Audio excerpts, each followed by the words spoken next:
అందరికీ నమస్కారం. Welcome to avian story world. దరిచేరవా ప్రేమ తదుపరి భాగం. ఆదిత్య ఇంటి దగ్గర కార్ దిగి ఆన్లైన్లో అమౌంట్ పే చేసి స్వీట్ కవర్ పట్టుకుని గేట్ లోపలికి వెళ్ళిన అతనికి ఇంటి బయట బావి దగ్గర శారీ కట్టుకుని మొహం అంతా పీక్కుపోయి కింద కూర్చుని బట్టలు వాష్ చేస్తూ కనిపిస్తుంది సరియు. ముందు షాక్ అయినా వెంటనే కోపంతో పిడికలు బిగించి లోపలికి వెళ్ళేవాడు కాస్త ఆగి మొబైల్లో సరియు చేసే పని రికార్డ్ చేస్తాడు. ఆ బట్టలు తీసుకుని మేడపైకి వెళ్తుండగా కళ్ళు తిరిగి అక్కడ మెట్లపై కూర్చుని సైడ్ వాల్ కానుకుంటుంది. బట్టల బకెట్ అక్కడే వదిలేసి నెమ్మదిగా లోపలికి వెళ్ళిపోతుంది. కాసేపటి తర్వాత ఆదిత్యకి తన అక్కను అలా చూడగానే చాలా బాధగా అనిపిస్తుంది. వెంటనే తన ఆన్లైన్ పే చేసిన నెంబర్కి కాల్ చేసి కార్ వెనక్కి రమ్మని చెప్పి లోపలికి వెళ్తాడు. లోపలికి వెళ్ళి డైనింగ్ టేబుల్ పైన ఫుడ్ పెట్టుకుని కొంచెం తినగానే సరియు లేచి వెళ్ళి వామిటింగ్ చేసుకుంటుంది. వెనకాల వెళ్ళిన ఆదిత్య తన చెవులు మూసి పట్టుకుంటాడు. ఫేస్ వాష్ చేసుకుని వెనక్కి తిరిగి ఆదిత్య వంక చూస్తుంది. ఆది, నువ్వేంట్రా ఇక్కడ? కనీసం చెప్పలేదు వస్తున్నట్టు. అప్పటికే అతని కళ్ళు ఎర్రగా ఉంటాయి. వాటర్ తాగిస్తాడు సరయుకి. ఆది, కళ్ళేంటి అలా ఉన్నాయి? బానే ఉన్నావా? రా భోజనం చేద్దు. ఇంట్లో ఎవరూ లేరా అక్క? ఆఫ్టర్నూన్ కదా, అత్తయ్య పడుకుంది. దీపేమో తన రూమ్లో ఉంది. మామయ్య ఆఫీస్లో ఉన్నారు, వచ్చేస్తారు 4 o'clockకి. నాతో రా అక్క అని చేయి పట్టుకుని బయటకు తీసుకెళ్తాడు సరియు. ఆది, ఎక్కడికి రా? ఏం మాట్లాడకుండా తీసుకెళ్తుంటే ఇంట్లో చెప్పొస్తాన్రా. అవసరం లేదని సరియుని తీసుకుని బయట ఉన్న కారులో ఎక్కించుకుని వైజాగ్ పోనివ్వని చెప్తాడు. సరియు, రే ఆది, ఏంట్రా ఇది ఇలా తీసుకొచ్చేసావు? అత్తయ్యకి మామయ్య గారికి చెప్పాలి కదా. ఇంటి డోర్స్ కూడా ఓపెన్లోనే ఉన్నాయి. నిన్నే మాట్లాడు. ఆదిత్య, మీ ఇంట్లో సర్వెంట్స్ లేరా అక్క? క్లాత్స్ నువ్వు వాష్ చేస్తున్నావు. సరియు, అది చూసావా, మెషిన్ పాడైందిరా అందుకే. ఆదిత్య, అందుకని ఆఫ్టర్నూన్ చెయ్యాలా? నువ్వు ప్రెగ్నెంట్ అక్క, నిజం చెప్పు. నీకొక్క పని కూడా చేయడం రాదు. మామ్ నీకెప్పుడు ఇలాంటి వర్క్స్ చెప్పలేదు. ఇప్పుడు ఇలా. సరియు, నిజం ఆదిత్య, ఇప్పటి వరకు చేయలేదు. ఇవాళ తప్పక ఇప్పటికైనా వెనక్కి తిప్పుమను. చెప్పకుండా వస్తే గొడవలు అవుతాయిరా. బావ చాలా బాధపడతారు. అలా చెప్పినా సరియు మాటలు పట్టించుకోకుండా కళ్ళు మూసుకుంటాడు ఆదిత్య. ఇంకా చెప్పినా వినడానికి అర్థమైన సరియు తల పట్టుకుని కామ్గా కూర్చుని ఆలోచిస్తుంది. రాజీవ్ తనని ఇంటికి తీసుకెళ్ళాక బాగానే రిసీవ్ చేసుకుంటారు. ఫస్ట్ 10 days బాగానే ఉంటుంది. రాజీవ్ US వెళ్ళాక రోజులానే కిందకు వచ్చిన సరియుని వాళ్ళ అత్తగారు పిలుస్తుంది. ఏమేం పనులు చేయాలో వరుసగా చెప్తుంది. సరియు, నేను ప్రెగ్నెంట్ కదా అత్తయ్య, ఇప్పుడు ఈ పనులన్నీ చేయొచ్చా అని అమాయకంగా అడుగుతుంది. చూడు సరియు, పనులన్నీ చేసుకుంటేనే ఫ్రీ డెలివరీ అవుతుందని చెప్పగానే నాకు ఈ పనులు ఏమీ రావత్తయ్య, చేస్తూ ఉంటే అవే వస్తాయని తనతో అన్ని పనులు చేయిస్తుంది. ఎంత ఇబ్బంది పెట్టినా అన్నీ భరించింది తప్పితే ఏ రోజు రాజీవ్తో చెప్పలేదు. తన అత్తగారి ప్రవర్తన తలుచుకుని ఇప్పుడు ఈ విషయాలు ఇంట్లో తెలిస్తే చాలా గొడవలు అయిపోతాయి. రాజీవ్కి తెలిస్తే ఇంకేం లేదు. ఈ ఆదిత్యేమో మాట వినట్లేదని ఆలోచిస్తూనే అలిసిపోవడం వల్ల నిద్రలోకి జారుకుంటుంది. పడుకున్న తనని చూసి ఆమె చేయి పట్టుకుని సారీ అక్క అని చెప్పి బయటికి చూస్తాడు. 1 గంట తర్వాత రోడ్ సైడ్ కార్ ఆపి అక్కడ దాబాలో ఫుడ్ ఆర్డర్ చేసి కారులోకి తీసుకుని వచ్చి సరియుని లేపి అక్క ఫుడ్ తిను. సరియు, వద్దాది, ఏమైనా తింటే వామిటింగ్స్ అవుతున్నాయి, అసలే జర్నీ. ఆదిత్య, అవితే అవ్వని, తిను, వామిటింగ్ అయితే మళ్ళీ తిందు అని తినిపిస్తాడు. సరియు, ఆది నేను చెప్పేది ఒకసారి విను. ఆదిత్య, ప్లీజ్ అక్క, నువ్వు టెన్షన్ పడకు, వాళ్ళని టెన్షన్ పడనివ్వు, అప్పుడు తెలుస్తుంది. ఒకసారి నిన్ను నువ్వు చూసుకో. 5 months బ్యాక్ కాలేజ్కి వచ్చినప్పుడు ఎంత బాగున్నావు, ఇప్పుడు చూడు. ఇంకేం మాట్లాడకు, రెస్ట్ తీసుకో. ఇక్కడ అనిత గారు నిద్రలేచి బయటకు వచ్చి సరియు టీ పెట్టావా అని అడిగింది. కానీ సమాధానం రాకపోయేసరికి లోపల చూసి బయటికి వెళ్ళిన ఆమెకు అక్కడ వదిలేసిన బకెట్, లోపల డైనింగ్ టేబుల్ పైన ప్లేట్ చూసి ఇదేంటి, ఎక్కడికి వెళ్ళింది అని మొత్తం వెతుకుతారు. వాళ్ళ అమ్మ అరుపులకి కిందకొచ్చిన దీప, ఎందుకలా అరుస్తున్నావు? మీ వదిన కనిపించట్లేదు. దీప, వాట్, ఎక్కడికి వెళ్తుంది? సరిగ్గా చూడమ్మా అని బయటకు వచ్చిన దీప, వదినతో బట్టలు ఉతికించావా? అనిత, అదేంటి, దాని బట్టలు దాన్ని ఉతుక్కోమనడం కూడా తప్పేనా? దీప, తప్పే, తను ప్రెగ్నెంట్ అమ్మా. How can you? నిన్న కూడా చెప్పాను వదినతో పనులు చేయించద్దని. సరియు మొబైల్కి కాల్ చేస్తుంది, అది ఇంట్లోనే మోగడంతో. అనిత, ఏంటే, ఇంతకన్నా ఎక్కువ పనులు చేసుకుని కన్నాను నేను మీ ఇద్దరిని. దీప, నువ్వు వదిన ఒకటేనా? ఇప్పుడు రాజువికి ఏం సమాధానం చెప్తావు? ఇంట్లోకి వచ్చిన దీప ఫాదర్, ఏం జరిగింది? దీప, వదిన కనిపించట్లేదు డాడ్, మొబైల్ ఇంట్లో వదిలేసింది. రమేష్, అదేంటి, తనకి ఇక్కడెవరూ తెలియదు కదా, అన్నయ్యకి ఫోన్ చేయి. అదే టైంకి దీప మొబైల్ రింగ్ అవుతుంది. రాజీవ్, ఏంటి వాడు రాగానే నన్ను మర్చిపోయారా, మీ వదిన కూడా ఫోన్ తీయట్లేదు. దీప, ఆదిత్య వచ్చాడా, మళ్ళీ చేస్తా రాజీవ్. డాడీ, వైజాగ్ బయలుదేరండి. వాడు వచ్చి కూడా మౌనంగా వదినని తీసుకెళ్ళాడంటే వాడి మైండ్లో ఏదో రన్ అవుతుంది. అనిత, పోనీవే, ఎవరిని బెదిరిస్తున్నారు, పోనీలే, ఇక్కడ గొడవ చేయలేదు, లేదంటే మన పరువు పోయేది. దీప, వాడు కామ్గా కనిపిస్తాడు డాడీ, బట్ ఏం చేసినా చాలా ప్లానెడ్గా చేస్తాడు. ముందు రాజీవ్కి ఈ విషయం చెప్పండి. రాజీవ్ అన్నయ్య అంటే చాలా రెస్పెక్ట్ ఆదిత్యకి. తన మాట వింటాడనగానే రాజీవ్కి కాల్ చేసి సరియు లేదని వాళ్ళ డౌట్ చెప్తారు. వైజాగ్ రీచ్ అయ్యేసరికి 4 hours పైనే పడుతుంది. అక్క, ఫేస్ వాష్ చేసుకో. నేను నిన్ను బలవంతంగా తీసుకొచ్చానని మమ్మీకి చెప్పకు, భయపడుతుంది. అది ఒకసారి రాజీవ్కి కాల్ చేసి నువ్వు నన్ను తీసుకొచ్చిన విషయం చెప్పు. నేను బావకు ఆల్రెడీ కాల్ చేశాను, నువ్వు టెన్షన్ పడకని. కారు ఇంటి దగ్గర ఆగగానే అతనికి డబ్బులు ఇచ్చి పంపించేస్తాడు. ఇంటి ముందు కారు ఆగడం చూసిన భువనగారు బయట ఉన్న సరియోని చూడగానే లోపలికి తీసుకొస్తున్న ఆదిత్య ఆగమని చెప్తారు. సర్వెంట్ని పిలిచి దిష్టి తీయించి లోపలికి తీసుకెళ్తారు. భువన, అదేంట్రా, ఒక్క మాట కూడా చెప్పకుండా అక్కని తీసుకొచ్చేసావు, ఏంటమ్మా ఇంతలా పాడైపోయావని సరియోని లోపలికి తీసుకెళ్తారు. ప్రకాష్ గారు, ఆది మాట్లాడాలి నీతో అంటుండగా రాజీవ్ కాల్ వస్తుంటే కట్ చేసి సైలెంట్లో పెట్టి ఆయన వెనకాల లోపలికి వెళ్తాడు. ప్రకాష్ గారు, ఏం జరిగింది? అతను వెళ్ళేసరికి సరియు ఏ పొజిషన్లో ఉందో చెప్తాడు. అరచేతుల్లో పెంచుకున్న ఆయన కూతురు ఈ పరిస్థితిలో ఉందని తెలియగానే ఆయన కళ్ళల్లో నీళ్లు తిరుగుతాయి. ఆదిత్య, సారీ డాడ్, నా వల్లనే ఇదంతా. ప్రకాష్, అదే తేడా ఆదిత్య, మీ ఆలోచనకి మా ఆలోచనకి. డాడ్, వాళ్ళిద్దరూ లవ్ చేసుకుంటే పెళ్లి చేయడం తప్ప? అక్క హ్యాపీనెస్ కోసమే కదా చేశాను. హ్యాపీగా ఉందా అక్క? ఆయన క్వశ్చన్కి ఏం సమాధానం చెప్పాలో తెలియలేదు ఆదిత్యకి.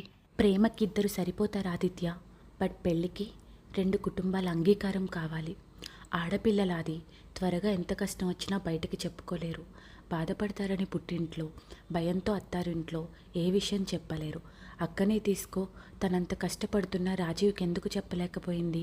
తనకి వాళ్ళ మదర్కి డిస్టర్బెన్సెస్ రాకూడదని. చాలామంది ఆడపిల్లల ఆలోచన అలానే ఉంటుంది ఆదిత్య.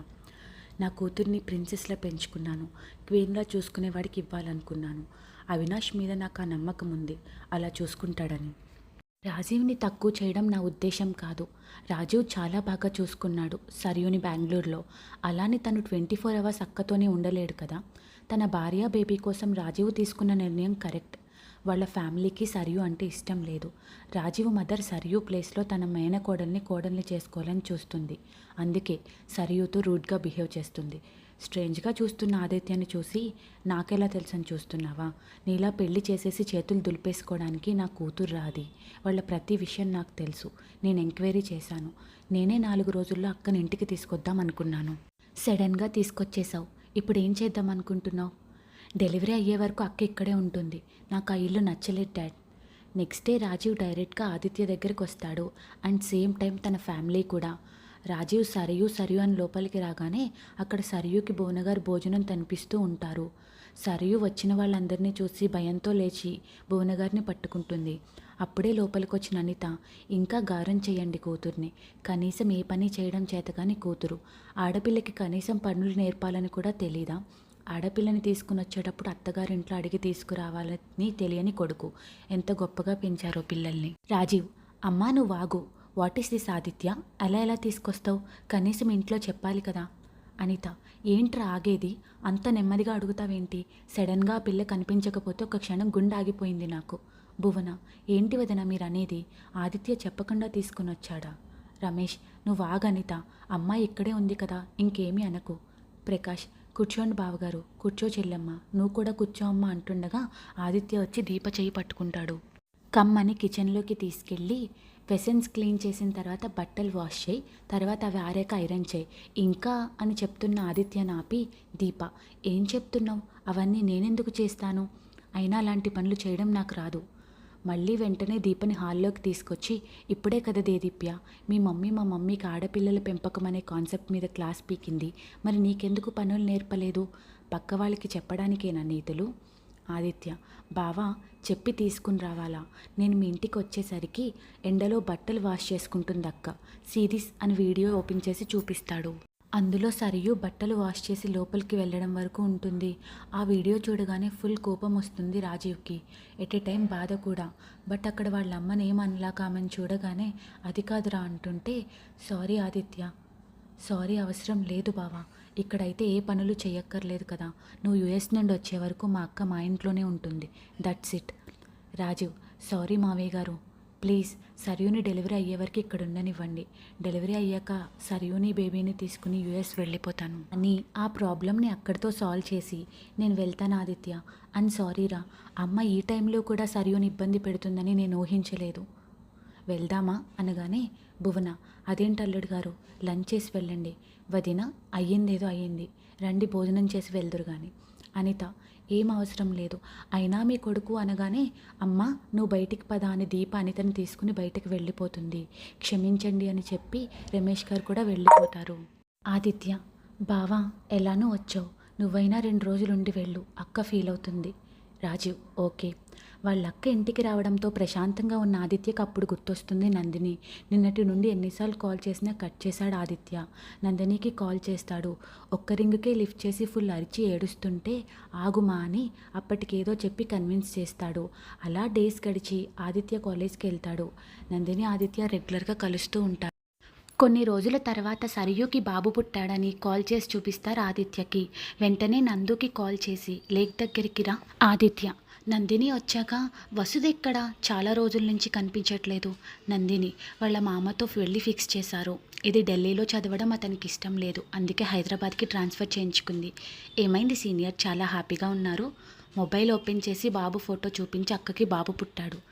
నందు, ఓ ఫుల్ హ్యాపీనా, మరి నాకు పార్టీ. వెంటనే తన నడుం పట్టుకుని దగ్గరికి తీసుకుని తన కళ్ళలోకి చూస్తాడు. నందిని భయంతో కళ్ళు పెద్దవి చేసి, ఏం చేస్తున్నారు? భయంగా ఉంది సీనియర్, ఓపెన్ ప్లేస్ ఇది, ఎవరైనా చూస్తే. వెంటనే తన కింద పెదవిని 2 ఫింగర్స్తో పట్టుకొని లాగి ఐ వింక్ చేసి వదిలి దూరం జరుగుతాడు. నందు ఊపిరి పీల్చుకుని ఎందుకు భయపెడుతున్నారు అని కొడుతుండగా ఆదిత్య, పద పార్టీ ఇస్తా. నందు, నేను అడిగిన దానికి ఒప్పుకోవాలి. ఆదిత్య ఒక సెకండ్ ఆలోచించి, చెప్పు. 4 డేస్ హాలిడేస్ కదా, మా బ్యాచ్ టూర్ ప్లాన్ చేస్తున్నారు, వెళ్తున్నా, మీరు వస్తారా? Aditya, not interested. అండ్ నాకు ఇష్టం లేదు నువ్వు వెళ్ళడం కూడా. అయినా 4 డేస్ హాలిడేస్ వస్తే రూమ్లో చదువుకో, లేదంటే మీ ఇంటికి వెళ్ళు, పిచ్చి పనులు చెయ్యకు. నందు, ఏంటి సీనియర్, పోనీ మీరు తీసుకెళ్ళండి, మన ఇద్దరం వెళ్దాం. ఆదిత్య, కుదరదు మా క్యాట్ ఎగ్జామ్కి ప్రిపేర్ అవ్వాలి.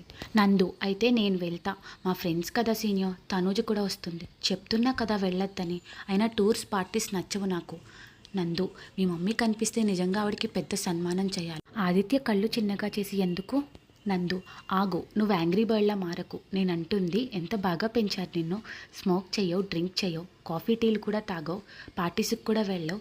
ఇక అమ్మాయిలు నోవే, బాగా చదువుతావు. స్పోర్ట్స్ గురించి చెప్పాల్సిన అవసరమే లేదు. ఎంత పెద్ద ప్రాబ్లంలో ఉన్నా, ఎంత కోపం వచ్చినా కూల్గా ఆలోచించి రియాక్ట్ అవుతావు.